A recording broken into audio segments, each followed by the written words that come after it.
Bélgica. Não vou falar só da parte acadêmica, enfim, vocês que dão aí o tom da conversa, o que vocês querem saber. Eu fui como bolsista para a Bélgica, bolsista de doutorado sanduíche, e fiquei lá durante 6 meses, entre outubro e fevereiro. Então, foram 6 meses participando de 2 universidades lá.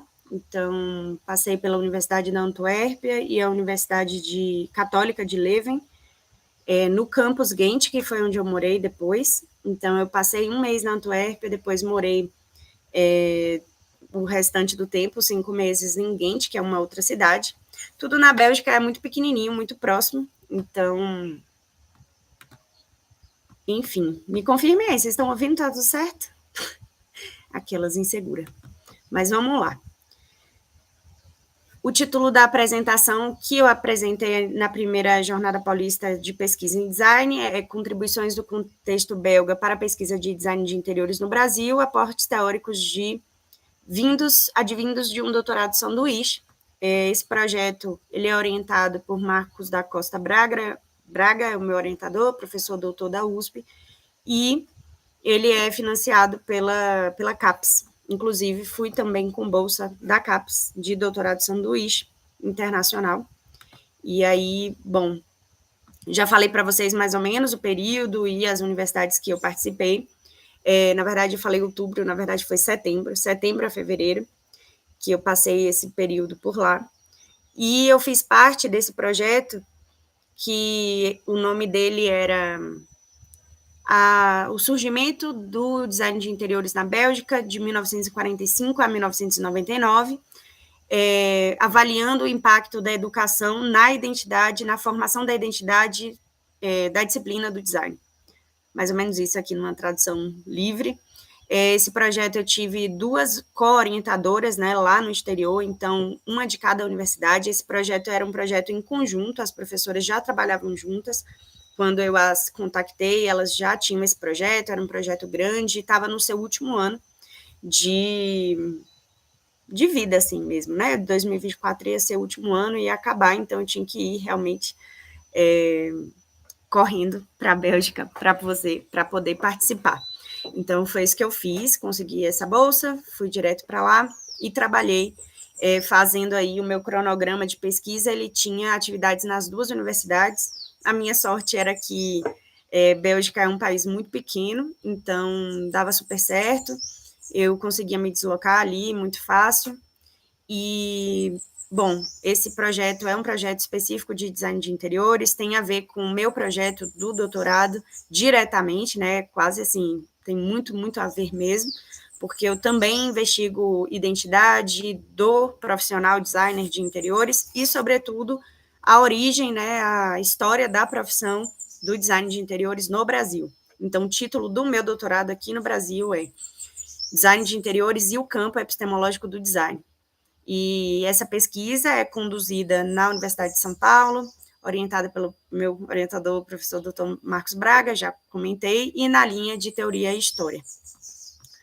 Bom, a ideia dessa tese, desse projeto, é tecer uma crítica à epistemologia do design, contextualizando o design de interiores e questões de gênero como condição característica para a sua profissionalização no Brasil. E por que esse tema é relevante, né? A gente tem um campo de design no Brasil que, por vezes, não reconhece o design de interiores como partícipe.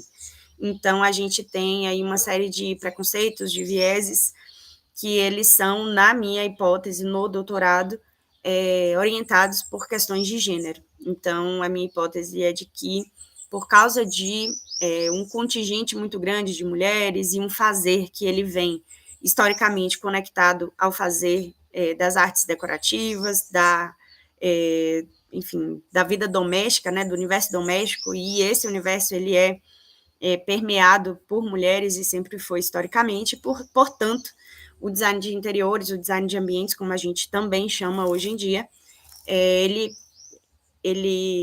vai acumulando, né, esse tanto de preconceito. Então, por vezes, no design, no campo do design como um todo, design de interiores é considerado menos design, ou, enfim, as pessoas têm um pouco de preconceito ali, acha que não é tão técnico, acha que, enfim, a gente é um pouco menos na expertise. E isso também acontece com a moda, design de moda também tem muita similaridade, a gente consegue perceber, né, que é muito parecida essa relação, né, da moda com a decoração e o que se tornou o design de moda e o que se tornou o design de interiores. Então, é isso. Por enquanto tá tranquilo, tá tudo tranquilo aí, vocês estão conseguindo acompanhar? Dá um joinha aí, faz umas reações aí para eu saber.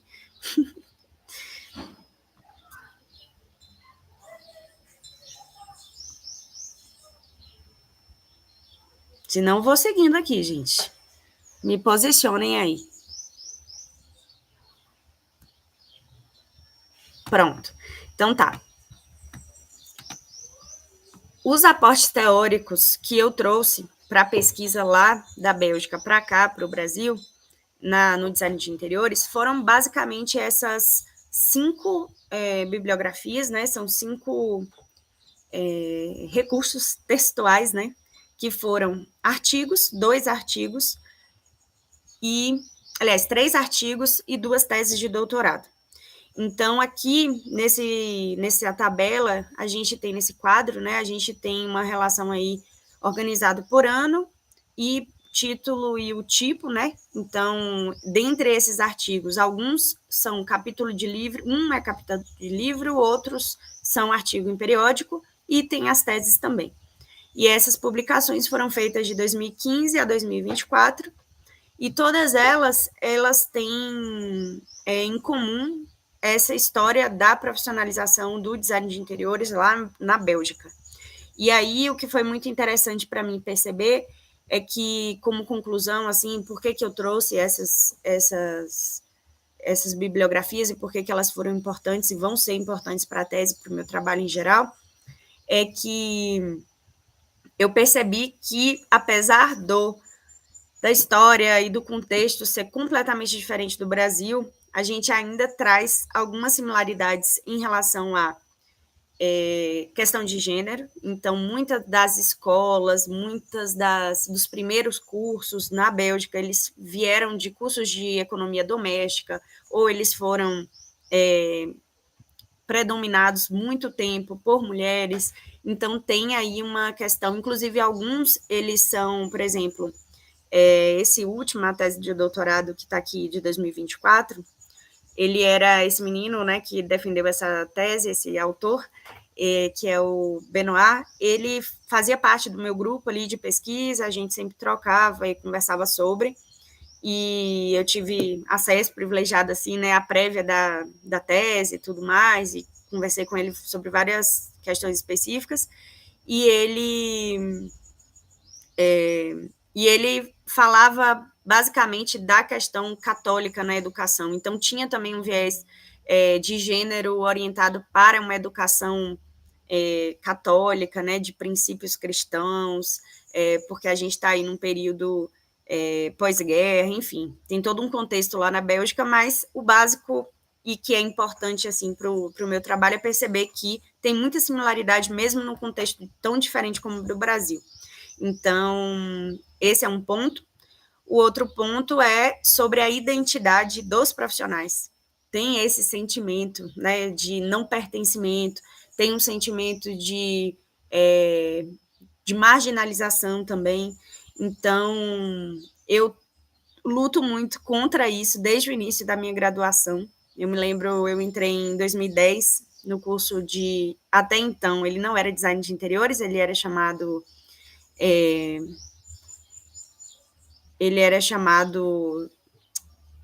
Superior de Decoração, e hoje é Design de Interiores da Universidade Federal da Bahia, onde eu fiz na Escola de Belas Artes a minha graduação. E quando eu entrei, tinha muito, assim, nessa época que eu fiz essa graduação, tinha muito preconceito, assim, escancarado sobre as meninas de decoração, né? As pessoas que cursavam o curso de design, a gente já tinha conhecimento que era design de interiores, mas a nomenclatura do curso ainda era antiga, e tinha muito preconceito, assim, de gênero, e isso era visível em várias instâncias, e eu lutei muito desde o início para quebrar um pouco isso, né? Eu fui percebendo, claro, paulatinamente, essa questão de gênero, eu fui me atentando a isso, e me educando e tudo mais, mas a questão do preconceito contra a própria profissão e a falta de integração entre os cursos de design, para mim era muito nítido desde o começo. Então, eu fui a primeira pessoa a ir e fomentar as pessoas do curso, né, de design de interiores da UFBA, a irem para a N-Design, R-Design, na época, né, que eram os encontros nacionais e regionais de design. Então, eu participava junto com os meninos, tinha isso, né, os meninos do design gráfico e as meninas da decoração. Então, era muito escancarado essa questão, e por isso que eu comecei a estudar isso, e eu falei, gente, não é possível que isso seja naturalizado, que isso seja normal, e ninguém vai fazer nada, e ninguém vai falar sobre isso, então eu comecei a ter aí uma pulga atrás da orelha, do tamanho de um elefante, para conseguir pensar essas questões, né, e fui pesquisar, e aí deu no mestrado, e agora no doutorado, e estamos seguindo, né. Bom, se vocês tiverem alguma questão, podem colocando aí no chat, tá, gente? Estou aqui à disposição, não precisa esperar chegar até o final, eu vou dando uma olhada aqui também no chat, de vez em quando. Mas, bem, a minha participação lá no doutorado sanduíche em si, nessas duas universidades, ela se deu, como eu falei, né, de forma muito dinâmica, porque eu ia para para outro, eu tinha um cronograma, que a gente estabelece esse cronograma no início não, na submissão para a bolsa do doutorado, sanduíche no exterior.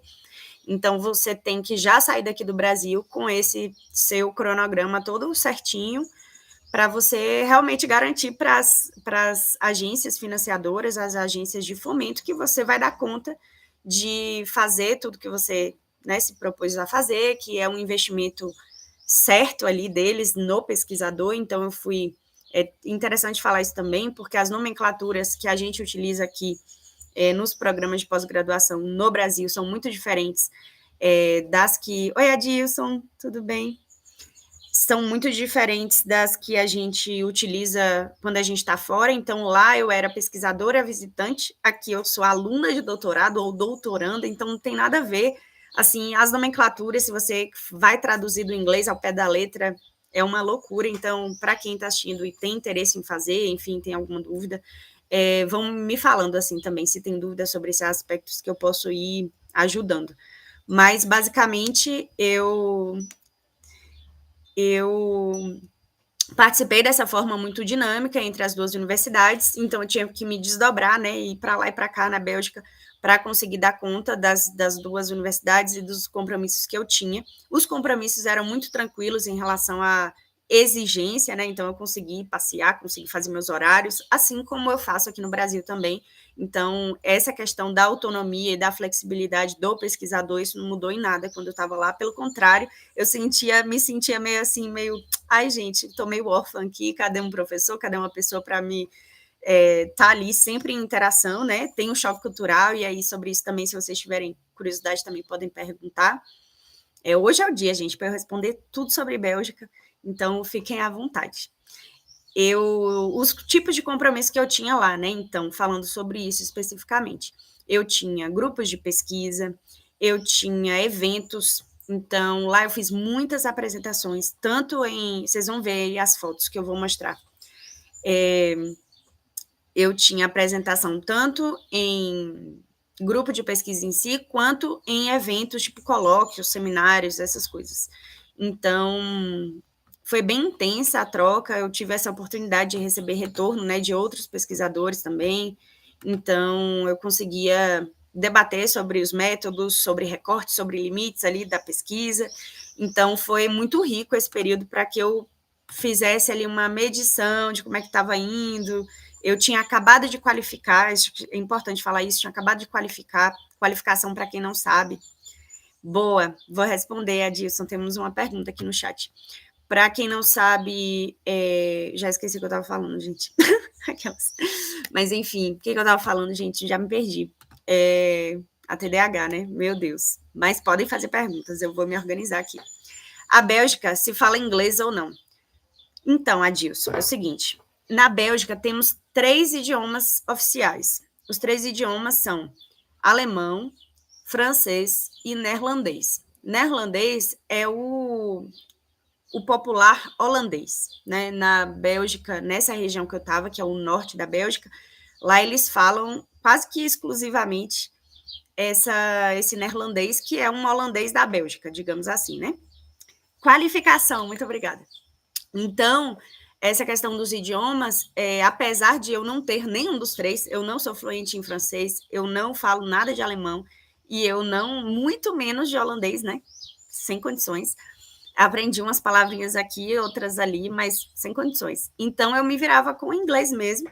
Eu sou fluente em inglês e eu lidava com, como eu estava lá com pesquisadora visitante, que é esse caso que eu estou falando para vocês, eu lidava ali com as professoras, com todo mundo, em inglês. E era suficiente, deu certo, e é isso. Não precisei fazer prova de proficiência em alemão, em francês ou neerlandês, né? E é isso. Eu aprendi o básico, do básico, do básico, do mínimo, para falar um obrigado, um bom dia em neerlandês, que era esse idioma que falava lá, que é basicamente o português, é a mesma relação que a gente tem com Portugal, eles têm com a Holanda. Então, nessa região que é o norte, que chamam de Flandres, e eles chamam também de região flamenca, né? Se a gente fosse traduzir, seria mais ou menos isso. A mesma relação que a gente tem com Portugal de ser o mesmo idioma, mas ter muitas diferenças, eles têm com a Holanda. Então, esse norte da Bélgica e a Holanda, que fica logo em cima deles ali, em algum momento foi um território só, teve, né, invasão, teve, enfim, não sei direito qual é a história deles, mas eles compartilham esse léxico, né, e, enfim, toda essa questão aí do idioma. Então, é isso, acho que respondi sobre idioma, mas sobre qualificação, que era o que eu estava falando antes, eu tinha acabado de qualificar, para quem não sabe esse termo acadêmico, que ninguém é obrigado a saber, é como se fosse uma prova, tipo uma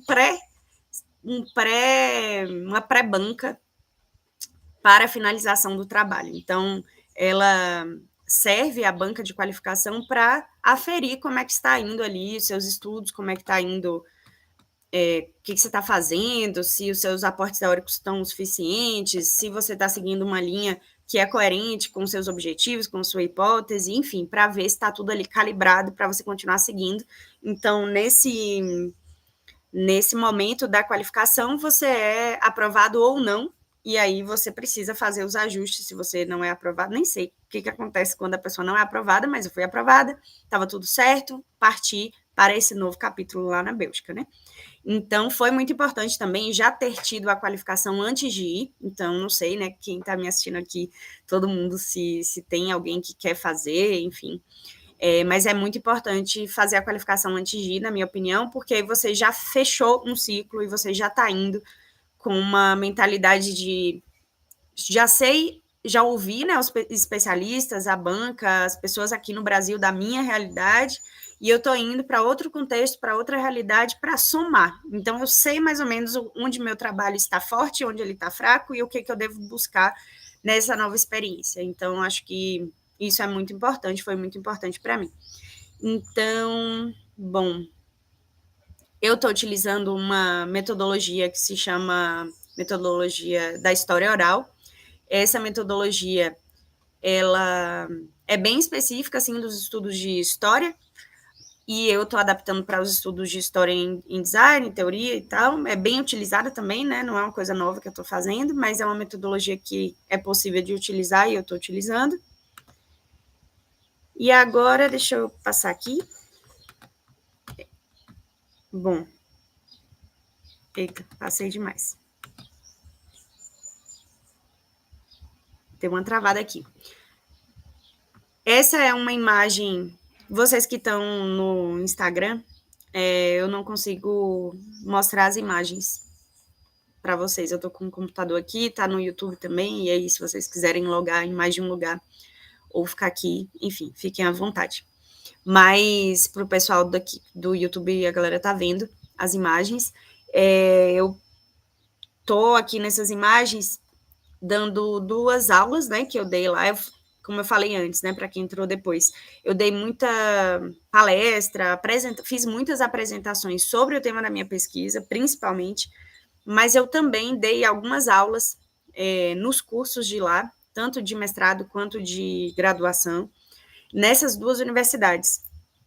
E aí, essas são as minhas participações, né, dessas imagens, figura 1 e 2 aqui, onde eu estou na primeira, apresentando sobre design de interiores, e uma experiência específica da Bahia, enfim, modernismo na Bahia e tal. Estou apresentando isso, esse contexto, para os alunos de lá, do curso de arquitetura, do curso de design de interiores, e no curso de arquitetura da universidade, isso foi na Católica de Leuven, e na Universidade da Antuérpia, eu dei uma aula sobre mulheres modernistas na arquitetura brasileira. Então, apresentei para eles um pouco além de Lina Bo Bardi, que é o que todo mundo conhece, e foi muito positivo, assim, foi muito legal o feedback deles. Nessa próxima imagem, eu estou aqui tirando foto, né? Não estou nas imagens em si, mas foram colaborações também em aulas da minha orientadora de lá, belga. Ela está aqui de costas na foto, ela estava fazendo a apresentação dessa metodologia que eu estou usando, que é da história oral, para os alunos do mestrado, para que eles possam conhecer e utilizar, né, porventura utilizar aí nas pesquisas deles no futuro.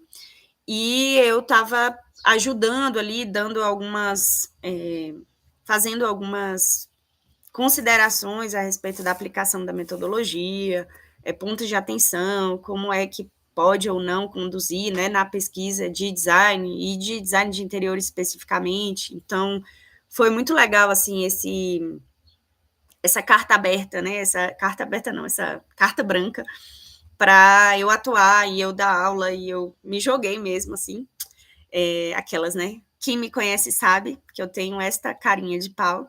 Então, eu fui me aproximando e fui me oferecendo e fui fazendo e foi rolando, e foi muito legal. E aqui tem outra imagem, a figura 4, essa imagem deles na biblioteca. Então, a gente teve uma parte da aula que foi essa aula do mestrado de design de interiores lá na cidade que eu morava, nessa universidade católica. E aí a gente teve essa aula teórica, tal, eu coloquei ali as minhas considerações, e depois a gente levou eles para a biblioteca para eles aplicarem, né, pegarem bibliografias, enfim, e aprofundar aquele conhecimento ali da aula. Foi muito legal.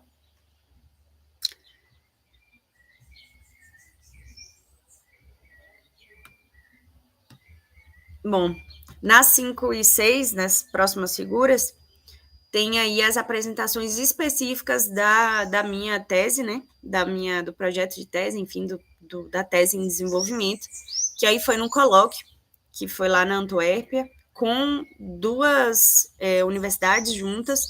Tinha um grupo de pesquisa gigante, assim, da Universidade de Delft, que é uma universidade na Holanda, então eles fizeram em colaboração esse colóquio, junto com essa universidade da Holanda, então tive acesso, né, nas imagens a seguir aqui, 7 e 8, dá para ver o quanto que é diversa essa comunidade internacional, então isso foi muito importante também, eu estar lá como representante brasileira.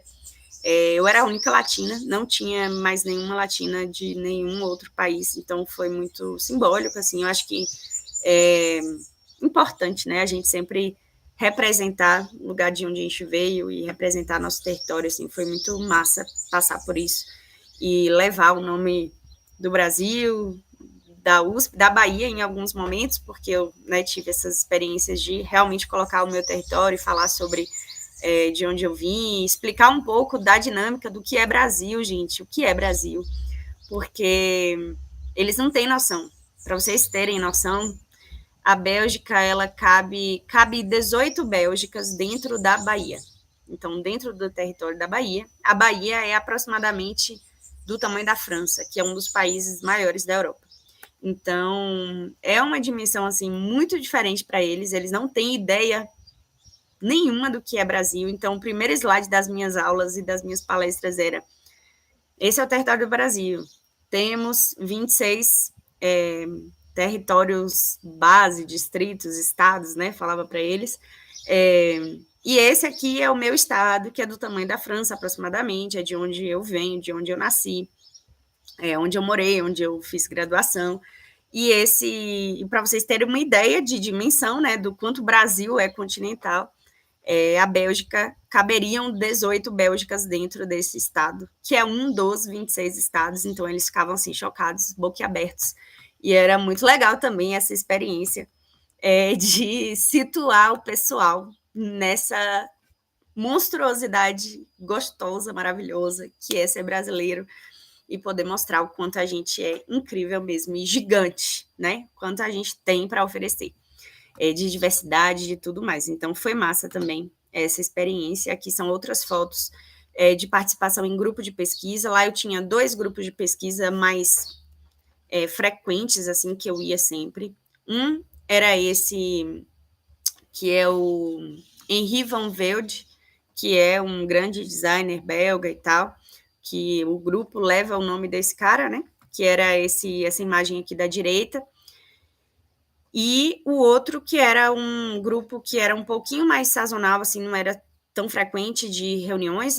Esse Henri Van Velde tinha reuniões toda semana, praticamente. Oi, professora, tudo bem? Bem-vinda. Podem mandar perguntas. E aí, é isso, eu apresentei, mas eu também participava de apresentação de outras pessoas, de discussões, eles publicavam lá muitas oportunidades também, né, nessas reuniões de grupo, tinha muitas oportunidades de, enfim, divulgação de publicação, de divulgação de pós-doc, de doutorado, enfim, eles faziam assim, eu achei isso muito interessante, que é diferente da dinâmica que a gente tem aqui, não assim, não tão diferente, mas um pouco diferente, que é um pouco mais corporativo o jeito que eles lidam com o grupo de pesquisa lá, e a gente lida aqui de uma forma muito humana e muito aberta, o que é muito melhor, mas tem algumas coisas que são mais positivas, assim, deles serem também muito objetivos e focados em publicação, trabalho, não sei o que, aquela coisa mais produtivista que é necessária, às vezes é complicado, né? Quando perde essa dimensão humana, mas eu não achei que é tão problemático lá, e achei que a gente podia se apropriar disso também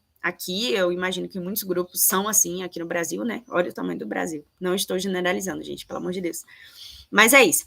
Na figura 11 e 12, eu participei como ouvinte nas defesas públicas e outras apresentações também, como eu falei, né? Eu ficava me deslocando aí entre cidades na Bélgica para poder atender todo o cronograma que eu tinha proposto. Então, eu sentei com essas professoras, a gente definiu o que eu poderia contribuir e o que eles poderiam agregar também para que eu saísse aqui do Brasil e ver o que tinha lá na Bélgica, né, de interessante para a minha pesquisa. E aí eu ia me dividindo nas atividades e tentando fazer o máximo que eu podia ali de coisas, né, para somar. Um inverno, um frio, mas eu corri atrás e por isso eu consegui dar tanta aula, consegui fazer tantas apresentações e fazer tanta coisa, porque eu estava sempre disposta ali, né. Então é isso. Essas são as referências dos trabalhos que eu mencionei aqui. Agora eu vou responder aqui as perguntas. Se vocês tiverem mais perguntas, podem senta o dedo aí no YouTube, senta o dedo aí no Instagram. Eu estou transmitindo pelos 2 lugares e estou atenta aqui aos 2 chats. Uma pergunta, além dos idiomas, né, que eu já respondi, se vocês tiverem mais questões, podem falar. É uma pergunta que está aqui no chat, por que história oral? Bom, o método da história oral, ele serve quando você precisa sistematizar uma história que ela ainda não foi sistematizada, ela ainda não foi escrita, ela ainda está muito dividida entre os agentes históricos, os personagens, pessoas que são prova viva da história, né, digamos assim. Então, são pessoas que estiveram ali em momentos-chave daqueles acontecimentos históricos e elas adicionam a visão delas. E aí a história oral, que é esse método, ela entende que a experiência desses agentes históricos, dessas pessoas, ela é muito interessante, ela tem muito a somar, e aí, como método científico, isso se valida através de cruzamentos, né, e comprovações. Espera aí, gente. Estou vendo aqui a bateria, para não apagar a nossa live. E aí, acho que eu vou precisar pegar o... Ai, meu Deus, socorro. Vou precisar sair e pegar o carregador, pois estou longe dele. Fui moleca. Mas, enfim, sim, através de entrevistas, a gente consegue fazer essa investigação, né? A gente colhe o depoimento da pessoa, a história oral serve para investigar e comprovar através de vários agentes históricos, personagens vivos, pessoas que viveram aqueles momentos, aqueles eventos históricos. A gente entrevista, essa entrevista é uma entrevista em profundidade, é uma entrevista semi-estruturada, na maioria das vezes, então tem ajuste ali, depende do que a pessoa vai te contando, mas a ideia é você colher esses depoimentos e depois cruzar com outros depoimentos sobre o mesmo evento histórico e depois também comprovar com outras fontes históricas, como documentos, fotografia, vários documentos, né? Documentos de fonte primária, documentos de fonte secundária, então fotografias, arquivos de acervos de imagens, enfim. Vou pegar o carregador, gente, já volta. Vamos pensando aí nas perguntas, por favor.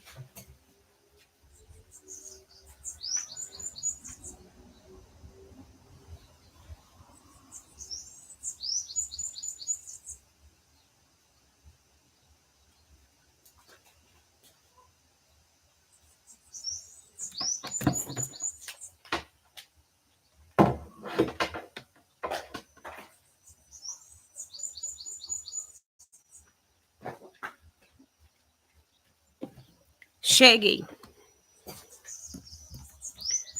Você poderia falar dos trâmites de aceite na Universidade do Exterior? Olha, foi muito tranquilo.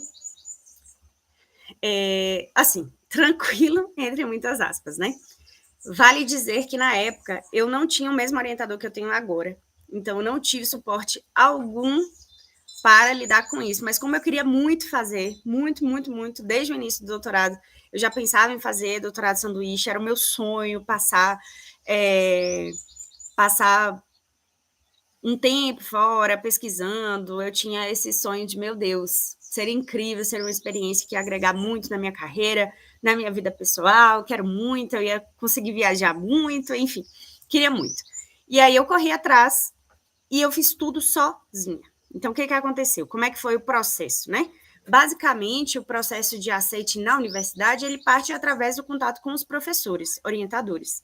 Então, tudo que você precisa fazer é ter uma aproximação com o pesquisador ali e depois, através dessa conversa, desse diálogo, chegar a um consenso de que sim, é benéfico para as duas partes que você vá até aquele país ali estrangeiro. Então, eu fui atrás dessas pessoas, né? Eu já conhecia o projeto. Na verdade, eu conheci uma das minhas orientadoras em um evento que eu fui em Lisboa. E aí, por que eu fui nesse evento, né? Que eu acho que é importante explicar como é que funciona essa rede, né, de contatos e como é que funciona o networking odeio essa palavra, mas é isso, né? Como é que funciona o networking na área acadêmica. Desde a pandemia, eu comecei a dialogar e me corresponder com pesquisadoras que tinham a ver com o meu tema de trabalho.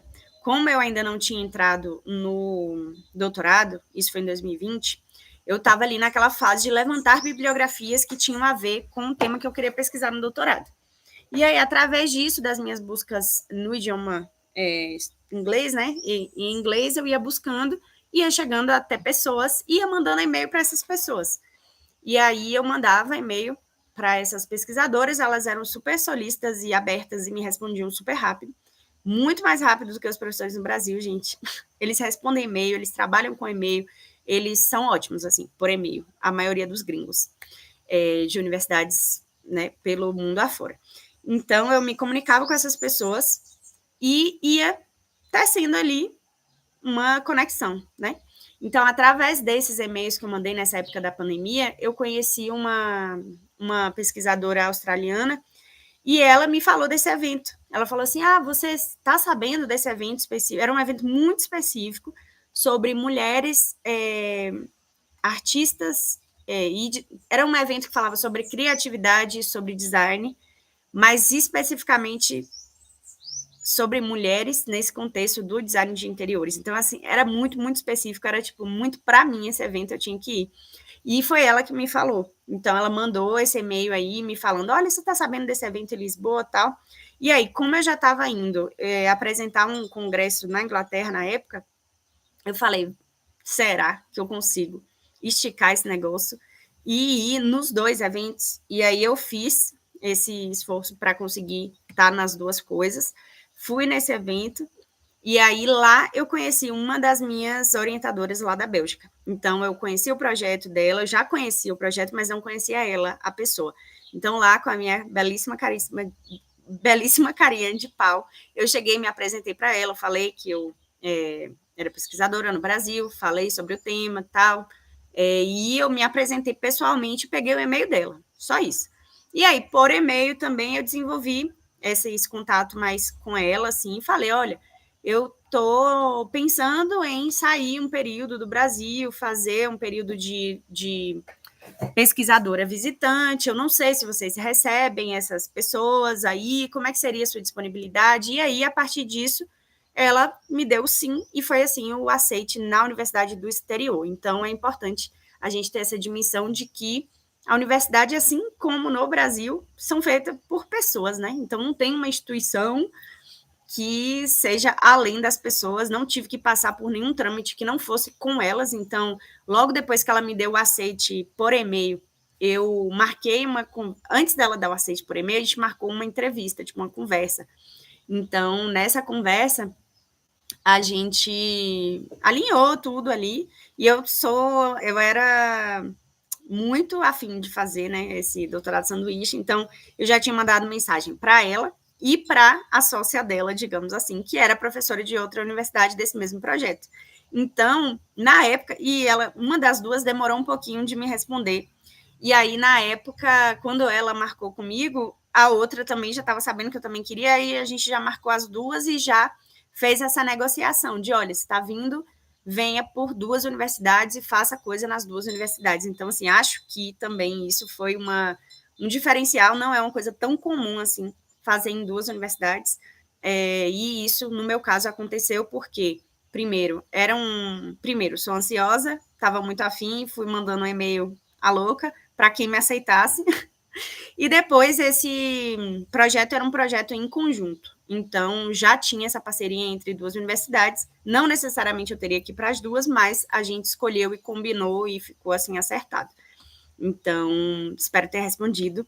Quem perguntou sobre os trâmites de aceite aí na Universidade Exterior. Depois dessa conversa que a gente teve, aí partiu para a fase formal, né, dos documentos, da burocracia, e aí elas mandam uma carta de aceite. Aí eu já tinha tudo isso quando o edital da CAPES saiu. Quando o edital da CAPES saiu, aí eu corri só para submeter os documentos. Eu já tinha feito entrevista, já tinha conversado com elas. Eu só falei para elas assim, olha, todas as universidades que eu me apliquei, que eu fiz entrevista com mais pessoas que não foram da Bélgica. E todas essas pessoas, elas falavam assim, olha, a gente aceita você aqui como pesquisadora visitante, pode vir, mas a universidade não consegue te pagar nada para você vir para cá, não consegue pagar a sua estadia, não consegue. Se você tiver os seus meios de subsistência aqui, manda brasa, pode vir. E aí eu falava para eles, olha, eu tenho uma oportunidade, né, uma janela de oportunidade aqui no Brasil, eu vou esperar abrir esse edital, essa inscrição, e aí, quando aparecer, eu falo com vocês que eu vou precisar de um apoio, de um suporte para fazer a parte burocrática. Então, eu já deixei tudo acertado para que quando saísse o edital, a gente só colocasse todos os documentos e foi isso que aconteceu. Próxima pergunta. Por que você não traz no enunciado da sua tese a sua maior inquietação, que é a questão de gênero? Amiga, ótima pergunta. Essa questão ela vai ser ajustada para o final da tese, né? Para o produto mesmo, que é a tese no final. Por quê que tá assim? Porque esse título, que é Design de Interiores e o Campo Epistemológico do Design, esse é um título que é desde o projeto, né? Então, no projeto, como eu não sabia se eu ia passar ou não na USP e tal, eu coloquei uma coisa um pouco mais genérica, e aí dentro do projeto eu falava sobre questões de gênero, mas outras questões sociais, marcadores de classe, raça, etc. Mas eu não colocava tanta ênfase. E aí, com o passar do tempo, no desenvolvimento, né, na levada aí acadêmica, com as minhas orientações e tudo, eu fui explicitando este meu lado, que já estava certo que ia ser isso, né? Eu já ia trabalhar com questão de gênero, não tem como eu fugir disso, é o meu objetivo. E aí, isso vai ser consertado. Então, na tese, teremos um título mais impactante e mais... Vou fazer suspense para o que virá aí desse título. Outra pergunta, como você vai selecionar quem você vai entrevistar? Quais são os critérios? Então, esses critérios, eles são baseados, no meu caso, da minha pesquisa, em critérios sobre a proximidade da pessoa em relação ao tema. Então, eu coloquei como critérios, a pessoa tem que ser... primeiro que tem vários níveis aí, né, de sondagem. O que eu estou fazendo? As minhas entrevistas, elas são com profissionais, designers de interiores, designers de outras especialidades e outros profissionais de projeto. E aí entram arquitetos e, porventura, engenheiros civis, né, da construção civil. Então, projetistas da construção civil, basicamente. Nessas duas instâncias, e designers de outra especialidade. Como o título do trabalho é Design de Interiores e o Campo Epistemológico do Design, eu estou muito mais preocupada em fazer essa sondagem no campo do design também. E o meu interesse principal é a percepção social. Então, como é que design de interiores é percebido socialmente pelos seus pares profissionais? Então, como é que os designers de outras especialidades, como é que arquitetos, enfim, engenheiros, outras pessoas, elas estão lidando, elas lidam e elas, enfim, falam sobre design de interiores, como é essa relação do design de interiores enquanto disciplina específica, como epistemologia, episteme, né, conhecimento, dentro dessa área do design. Então, esse é o meu objetivo. Mas, no desenvolvimento das referências,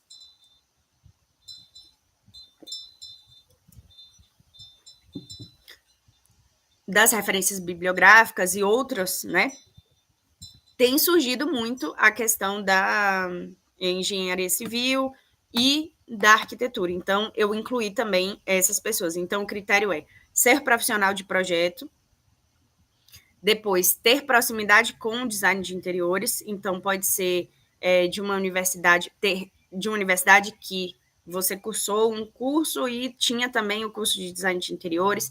Pode ser outro critério possível. A pessoa que é formada em design de produto e trabalha com design de interiores. Tem vários dos critérios que podem atestar essa relação, mas o importante é ter relação com design de interiores, ser profissional do projeto e basicamente isso. Então, dentro desse grande espectro, eu estou entrevistando pesquisadores, professores, pessoas que participaram de coordenação, criação de cursos de design de interiores, alunos, pessoas recém-formadas, pessoas mais sêniores. Então, tem também um critério, uma divisão geracional, então depende do estágio que está esse profissional também. Então, é basicamente isso. Não sei se foi suficiente, se foram suficientes as respostas que eu dei. Se vocês tiverem outras perguntas sobre pormenores aí da Bélgica, achei que as perguntas iam ser mais culturais e menos acadêmicas, mas é isso, fiquem à vontade. Estou aqui para responder vocês.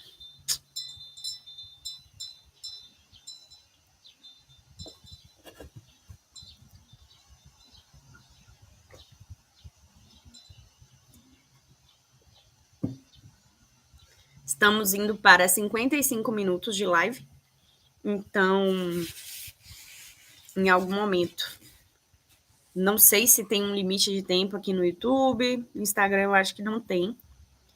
Mas vocês me dizem aí o que vocês querem saber mais. Pode perguntar, gente. Senta o dedo, não fica com vergonha, não.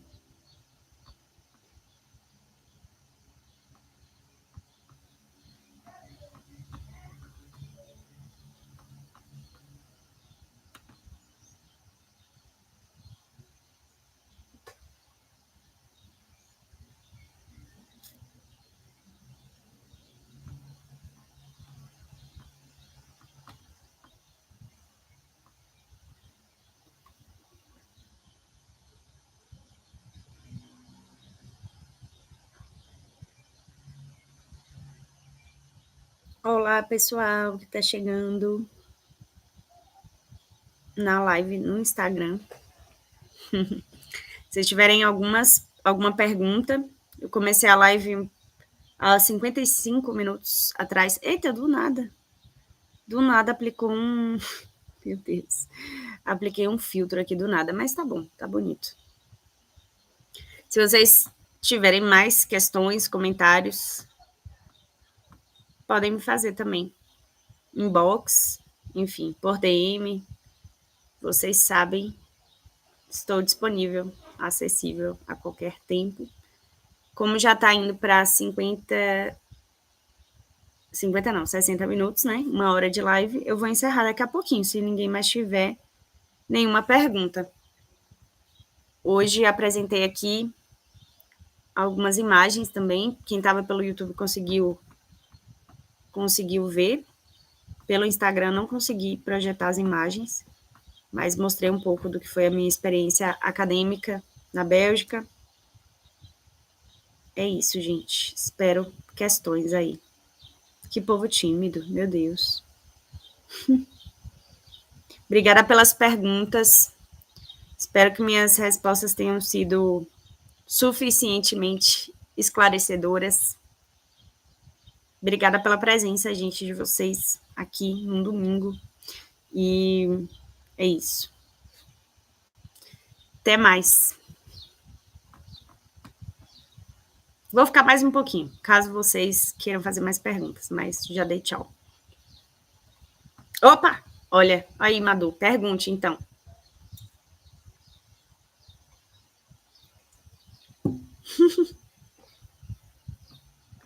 Temos uma pergunta vindo do YouTube.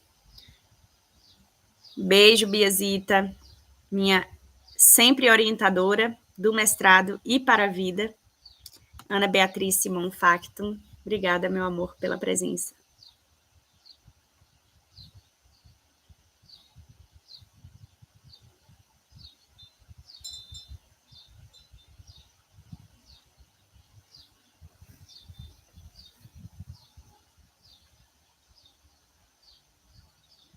Aguardando sua pergunta, Madu.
Madu, estou aguardando o restante da pergunta.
Não sei se eu entendi bem a pergunta, mas você escreveu. Então, você fala em contribuições belgas, certo? Tá.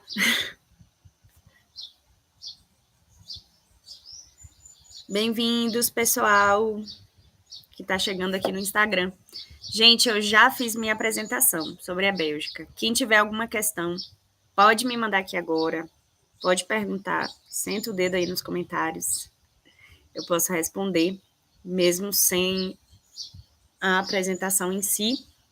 Eu falei um pouco sobre como foi minha experiência acadêmica. Apresentei a mesma apresentação que eu fiz lá na Jornada Paulista de Design. Então, a apresentação meio que já foi, mas eu respondo todas as questões que vocês tiverem. Se vocês quiserem perguntar, tem curiosidade sobre a Bélgica, sobre minha experiência lá, estou aqui à disposição. Não sei por que tá esse diabo desse filtro aqui, mas tudo bem. Não vou nem mexer para não desandar a coisa aqui.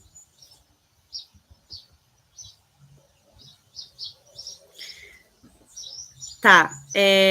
Bom, acho que agora já dá para ver uma resposta, uma pergunta mais de forma mais completa aqui no chat. Eu recebi uma pergunta sobre contribuições belgas. Eu fico aqui refletindo que essa correlação não seria muito distante, considerando as complexidades de territorialidade e desenvolvimento político, econômico e cultural entre Brasil e Bélgica? Sim e não. Acho que sim, para um contexto, se for analisar um contexto político mais macro, sim, obviamente. Brasil não tem nada a ver com a Bélgica, né? Somos muito diferentes em tudo, mas quando a gente fala numa contribuição belga a partir de um recorte limitado, né, que é a pesquisa em design de interiores, e mais limitado ainda, que é a história da profissão de design de interiores na Bélgica e no Brasil, aí sim tem contribuições que são contribuições enriquecedoras, vamos dizer assim, porque meio que elas trouxeram para mim mais certeza, ou mais, não vou colocar certeza, que é muito forte, eu não posso afirmar isso sem os dados da pesquisa e sem ter finalizado, mas elas me trouxeram mais ênfase na minha hipótese, que é que o design de interiores ele é, por vezes, marginalizado ou subvalorizado ou invisibilizado no campo do design e em outros campos também projetuais, da construção civil especificamente, por causa de uma questão de gênero. Então, por ter um contingente feminino muito grande de mulheres, muito alto, por ter questões históricas aí, um lastro histórico que remete ao universo doméstico e que remete também ao universo doméstico e, enfim, sobre... Me perdi no argumento. Mas, enfim, é isso. Tem questões de gênero aí, e essas questões mostraram para mim, através do contexto belga, as contribuições de lá são importantes, porque me mostraram isso. Porque o contexto belga, apesar de ser diferente, para mim mostrou que essas questões dentro da profissão do design de interiores, as questões de gênero, elas são pertinentes e elas são globais. Então, a gente tem questões de identidade que são similares, né, sobre como os profissionais eles se sentem, tanto no contexto belga quanto no contexto brasileiro, que são similares, né, tomadas as devidas proporções. Então, por isso que essas contribuições elas são válidas, apesar do contexto social, político, histórico, econômico ser totalmente diferente entre Brasil e Bélgica de uma forma mais abrangente. Mas quando a gente vai para o particular dessa situação, que é o design de interiores e a profissionalização do design em cada país, e isso muda de figura, sabe? Comparar os cursos de design de uma universidade de design na Bélgica e o curso de design da FAUSP. Não é isso que eu estou me propondo, né? Eu não estou me propondo a fazer análise comparativa do contexto da Bélgica com o contexto de Brasil, assim, e nem especificamente da universidade que eu fui, lá na Bélgica, com a de São Paulo. Não estou fazendo isso, esse não é um objetivo da pesquisa. A experiência da Bélgica, ela somou para que eu entrasse em outro contexto, no contexto internacional, para que eu aferisse como estava indo a minha pesquisa em relação ao que está sendo produzido internacionalmente, avaliasse, né, os métodos e todos os aportes teóricos que eu estou utilizando, se eles estão atualizados, se eles estão pertinentes. Então, essa experiência, ela valeu nesse sentido, mas em momento nenhum na tese, enquanto capítulo, eu estou propondo uma análise comparativa entre os contextos, porque isso seria realmente infértil. Então, é isso. Espero ter respondido. Muito obrigada pelas perguntas, todos e todas que me perguntaram aqui no Instagram, no YouTube. Estou muito feliz de compartilhar esse episódio aí da minha carreira e feliz com a concretização e que eu trouxe algo para contribuir também com o contexto aqui brasileiro, nessa área específica. É isso, muito obrigada, gente, pela presença. Bom domingo para vocês, bom final de tarde e até a próxima.